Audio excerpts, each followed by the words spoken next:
In EightFold path, the third one is right mindfulness. Right mindfulness is at the heart of the Buddha's teachings. Traditionally, right mindfulness is the seventh on the path of eight right practices, but it is presented here third to emphasize its great importance. When right mindfulness is present, the four noble truths and the seven other elements of the Eightfold Path are also present. When we are mindful, our thinking is right thinking, our speech is right speech, and so on. Right mindfulness is the energy that brings us back to the present moment. To cultivate mindfulness in ourselves is to cultivate the Buddha within, to cultivate the Holy Spirit. According to Buddhist psychology,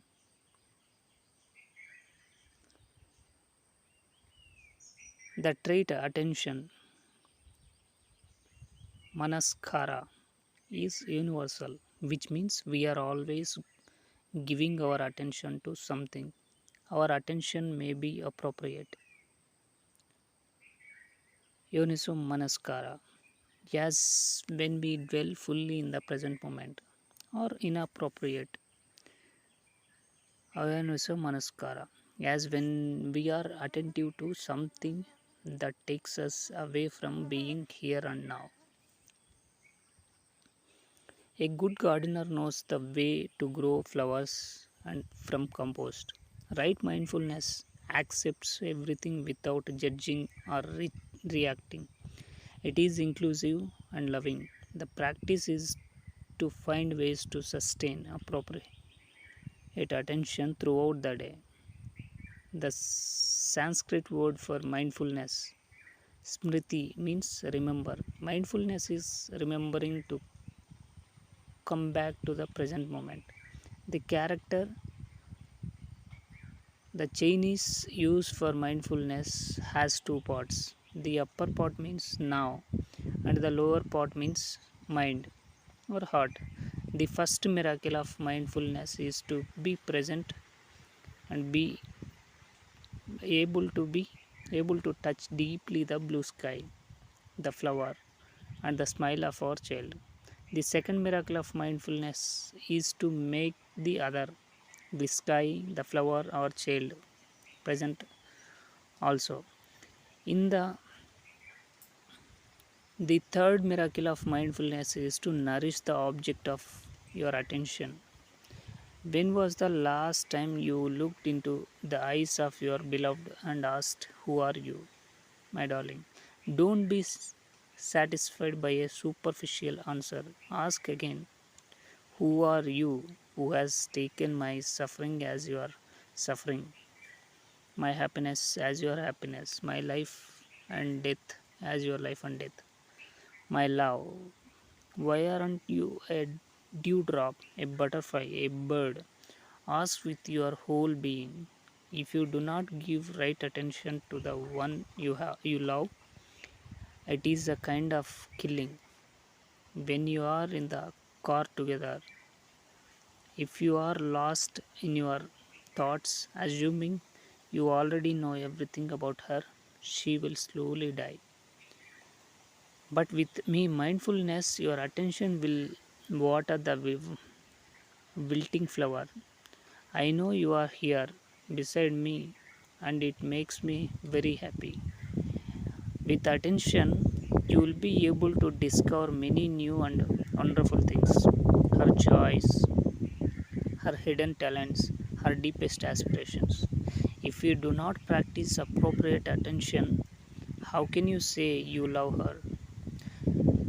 The fourth miracle of mindfulness is to relieve the other's suffering. I know you are suffering. That is why I am here for you.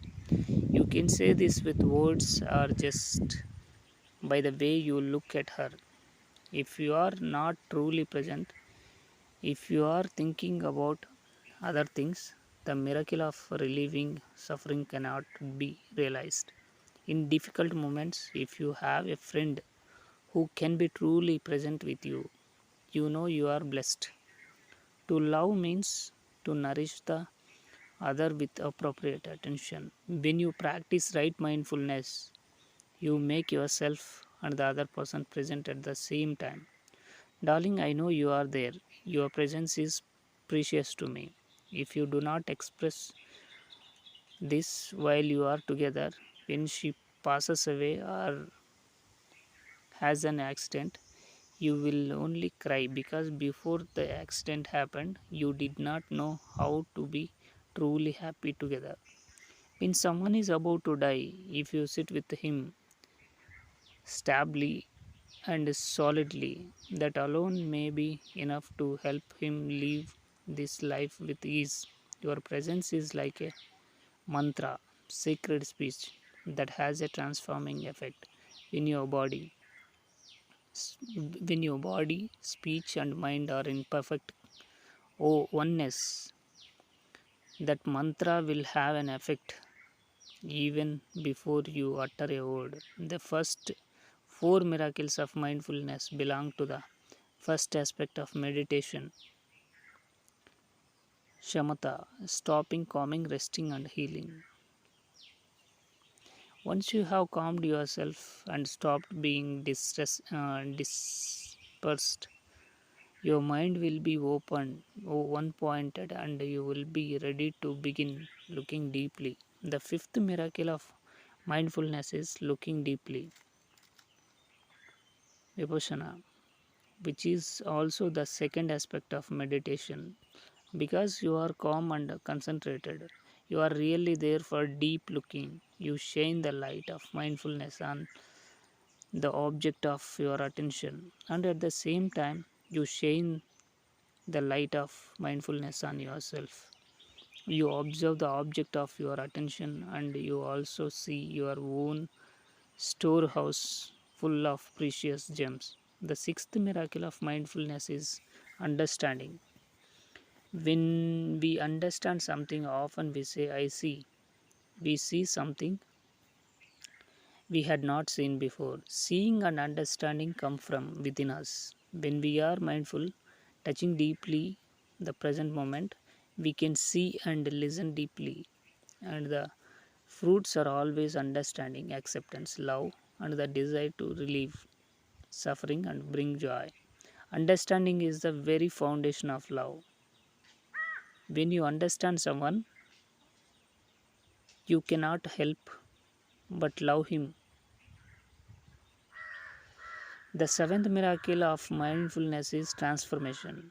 When we practice right mindfulness, we touch the healing and refreshing elements of life and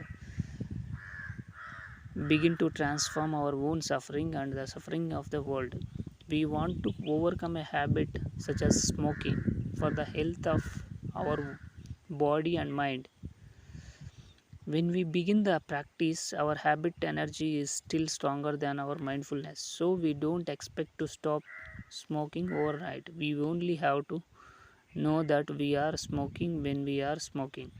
As we continue to practice looking deeply and seeing the effects that smoking has on our body, mind, family, community, will be determined to stop. It is not easy, but the practice of mindfulness help us see the desire and the effects clearly. And eventually, we will find a way to stop. Sangha is important. When one man who came to Plum village had been trying to stop smoking for years, but he could not. At Plum village, he stopped his first day because the group energy was so strong. No one is smoking here. Why should I? It cannot take years to transform a habit energy. But when we do, we stop the wheel of samsara, the vicious cycle of suffering and confusion that has gone on for so many lifetimes. Practicing the seven miracles of mindfulness help us to lead a happy and healthy life, transforming some suffering and bringing forth peace, joy, and freedom.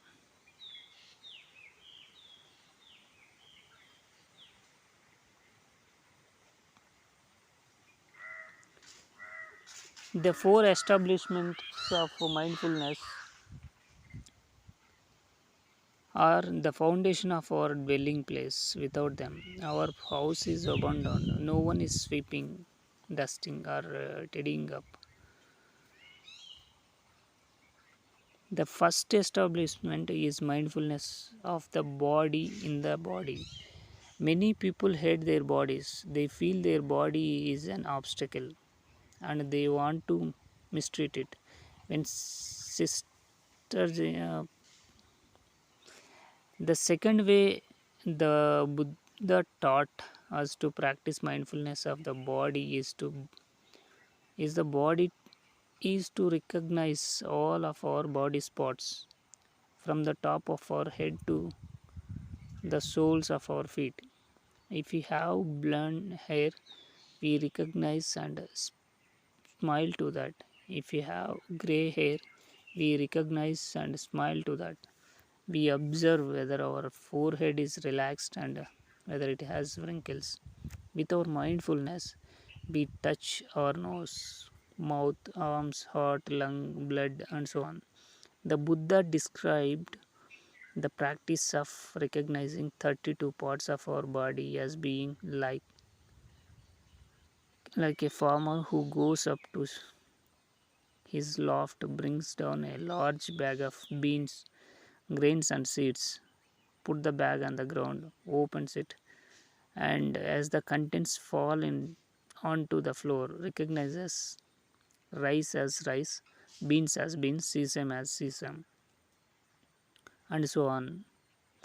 The third method the Buddha offered for practicing mindfulness of the body in the body is to see the elements that it is made of: earth, water, fire, and air. Breathing in, I see the earth element in me. Breathing out, I smile to the earth element in me. Earth element refers to things that are solid. When we see the earth element inside and outside of us, we realize that there is really no boundary between us and the rest of the universe. Next, we recognize the water element inside and outside of us. Breathing in, I am aware of the water element in my body. We meditate on the fact that our body is more than 70% water. After that, we recognize the fire element, which means heat, inside and outside of us. For life to be possible, there must be heat. Practicing this, we see over and over that the elements inside and outside our body belong to the same reality, and we are no longer conformed by our body. We are everywhere. The fourth element of our body is air. The best way to experience the air element is the practice of mindful breathing.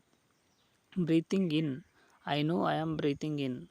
Breathing out, I know I am breathing out. After saying these sentences, we can abbreviate them by saying in as we breathe in and out as we breathe out. We don't try to control our breathing. Later on, you will notice that you have become calmer and more at ease. Breathing in, I feel calm. Breathing out, I feel at ease. I am not struggling anymore. Calm or ease. And then breathing in, I smile. Breathing out, I realize all my worries and anxieties smile or release. We are able to smile to ourselves and release all our worries. There are more than 300 music muscles in our face, and when we know how to breathe in and smile, these muscles can relax. This is mouth yoga. We smile and we are able to release all of our feelings and emotions. The last practice is breathing in. I dwell deeply in the present moment. Breathing out, I know this is a wonderful moment.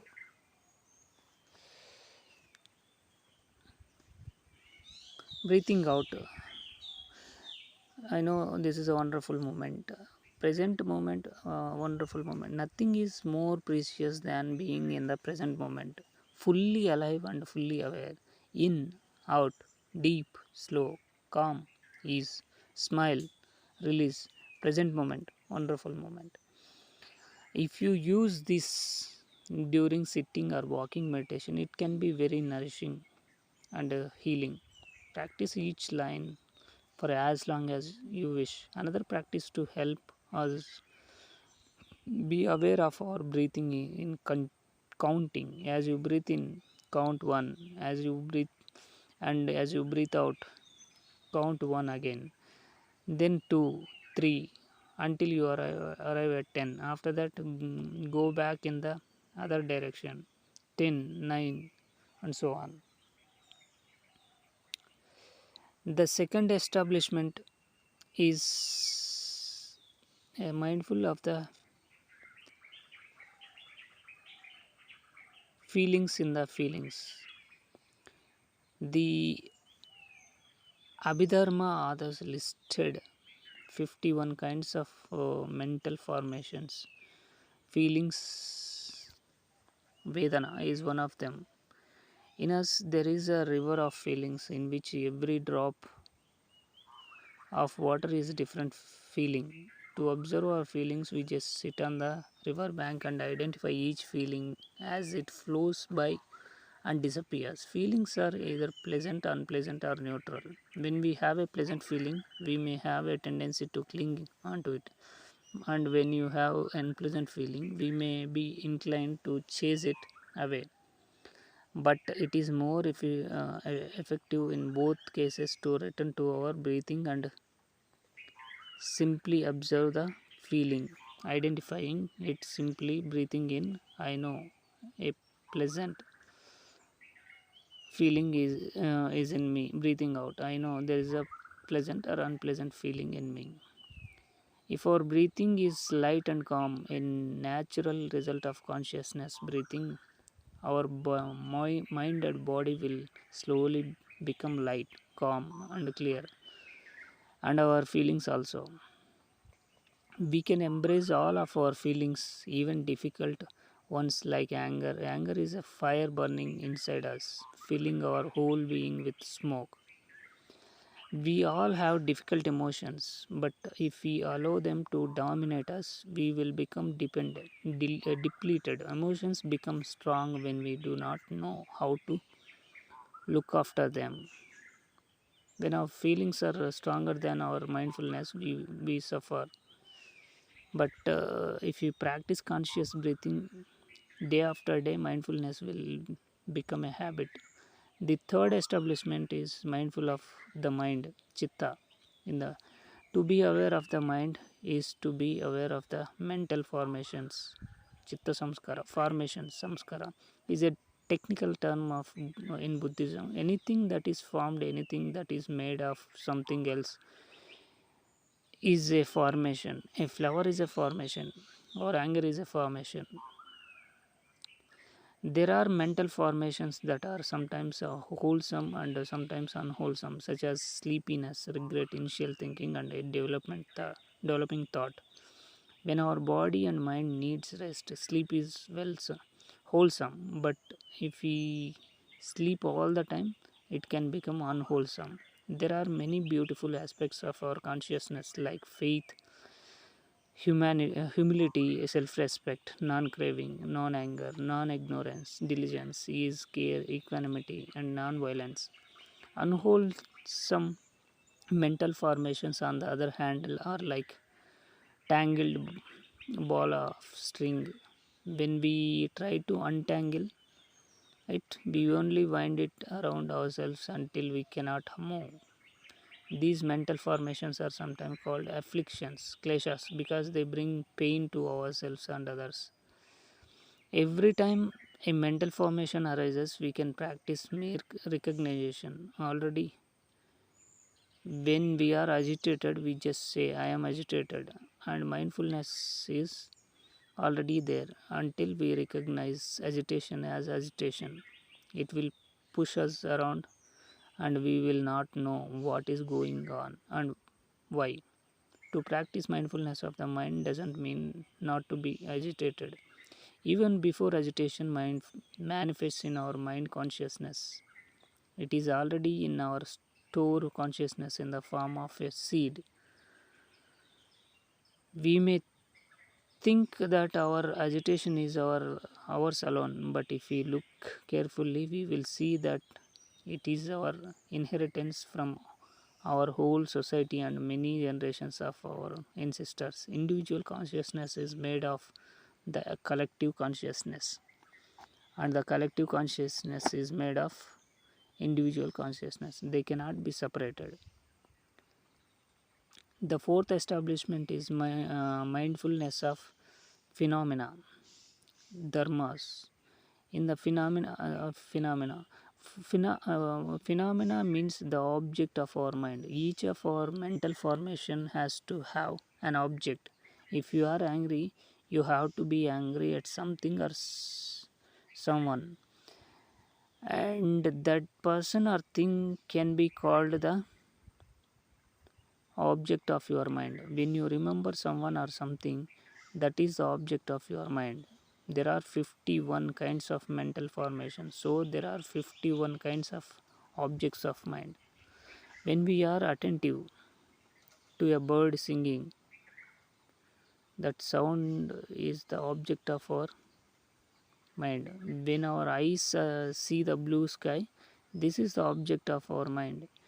When we look at a candle, an idea or image of the candle arises in our mind. That object of perception is a sign. What are the different realms? First, there are the eight elements, dhatus, eyes forms the object's vision, and the consciousness that makes sight possible, which we call eye consciousness, ear sound, and the consciousness connected with the hearing, nose smell, the consciousness connected with smell, tongue taste, the consciousness connected with the tasting, body touch, the consciousness connected with touching, mind, the object of mind, and mind consciousness. These 18 elements make the existence of the universe possible. If we look deeply into the 18 elements and see their substance and their source, we will be able to go beyond ignorance and fears.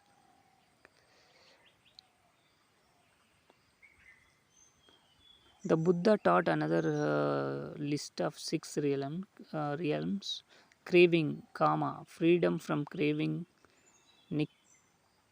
nekama, anger, vyapada, options of anger, avyapada, harming, vihimsa, and non harming, ahimsa.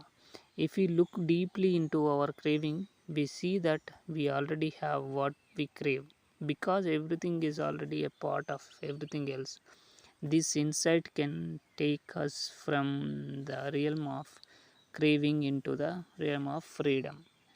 There are three further realms: that the desire realm, the form realm, and the formless realm. The form and formless realms describe certain states of meditative concentration. In the form realm, material things are somewhat stable. In the formless realm, they are very subtle. In the desire realm, material things are present in their grossest form, and human beings do not meditate there. To arrive at liberation from narrow views and to obtain fearlessness and great compassion, practice the contemplations and interpretations, impermanence and compassion. Sitting in meditation, direct your concentration onto the independent nature of certain objects. Remember that the subject of knowledge cannot exist independently from the object of knowledge. To see is to see something, to hear is to hear something, to be angry is to be angry about something, hope is hope for something, thinking is thinking about something. Contemplation on independence is a deep looking into all dharmas in order to pierce through to their real nature. The object of our mind can be a mountain. If we look deeply at the bird on the tree, we will see its nature. Do not lose yourself in the past. Do not lose yourself in future. Do not get caught in your anger, worries, or fears. Come back to the present moment and touch life deeply. This is a mindfulness. When we practice mindfulness, we generate the energy of the Buddha within us and around us. And this is the energy that can save the world. Look deeply into your hand and see if Buddha eye is in it. In Tibetan, Chinese, Korean, Japanese temples, there is a bodhisattva with 1000 arms. It takes that many arms to help others. And in the palm of each hand there is an eye.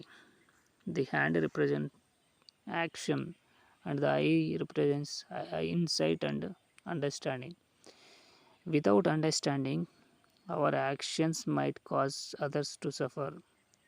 We may be motivated by the desire to make others happy, but if you do not have understanding, the more we do, the more trouble we may create. This is not abstract.